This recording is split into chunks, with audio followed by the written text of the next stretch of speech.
All right, today we're jumping into a huge idea, one of the most profound concepts in all of philosophy, really. It comes straight from Hindu thought, and it's all about this incredible, mind-blowing connection between you and the entire universe. So before we get into all the cosmic stuff, let's just start with a really simple but deep question. Who are you? And I mean, who are you really? Forget your name for a second, forget your job, all the stories you tell yourself and other people. If you strip all of that away, what's left? What is that essential core you? Just let that question sit with you for a moment. Okay, to even start answering a question that big, we have to do something kind of counterintuitive. We have to zoom way out. I'm talking as far out as you can possibly imagine. We're going to look at the very nature of reality itself. And in Hindu thought, this has a name: Brahman, the universal whole. So what exactly is Brahman? Well, you can think of it as the universal reality, but it's not like a person or a god in the sky. It's more like the single ultimate foundation of absolutely everything. Every star, every planet, every single living thing, even every thought you've ever had. It's all considered part of Brahman. It's the fabric of the cosmos itself. All right, so we've just looked at this massive cosmic picture. Now let's zoom all the way back in. I mean, all the way down to the personal level. It's time to flip that cosmic coin over and look at the other side. Atman, the individual soul. And Atman? Well, this is the direct answer to that question we started with. Who are you really?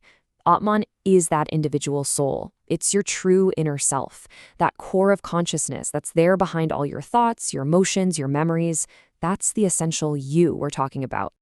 Okay, so let's put these two ideas side by side for a second. You've got Brahman, the universal reality, the cosmos, the all. And then you've got Atman, the individual soul, your personal consciousness, the one. They seem like total opposites, don't they? The infinite versus the tiny single person. So what gives? What's the connection here? This is where things get really interesting, because the core insight, the real mind bender, is that they aren't separate things at all.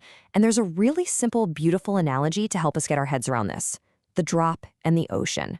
And this all leads us to one of the most powerful statements from the ancient Hindu texts, the Upanishads. It is so simple, but it changes everything. It just says, the self is Brahman. Think about that. Your individual self, your Atman, is the universal reality. Let's walk through that analogy together. Okay, first, picture a single drop of water in your mind. That's Atman, your individual self. Got it? Now, picture the entire vast ocean. That's Brahman, the universal whole. So what happens when that single drop falls and joins the ocean? Is the drop destroyed? Of course not. But is it separate anymore? No. Its essence has merged with the whole. The drop didn't disappear, it just realized its true nature is the entire ocean. Okay, I know, this is a beautiful, totally mind-bending idea. But you might be thinking, so what? What does this actually mean for us, in a practical sense? Why should this matter in our day-to-day lives?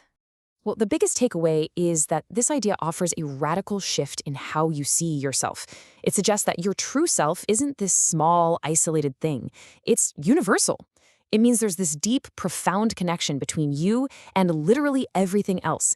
You know that feeling of awe when you look up at a sky full of stars? This teaching says that same incredible vastness is right there inside your own consciousness. It just completely reframes your entire place in the universe. And that brings us to one last thing to think about. If your true self, your Atman, is the same as the universal Brahman, and my true self is also Brahman, well then what does that mean? It means that on the deepest possible level, you and I aren't really separate. So I'll leave you with this question to chew on. If the self is universal, how does that change the way we see each other?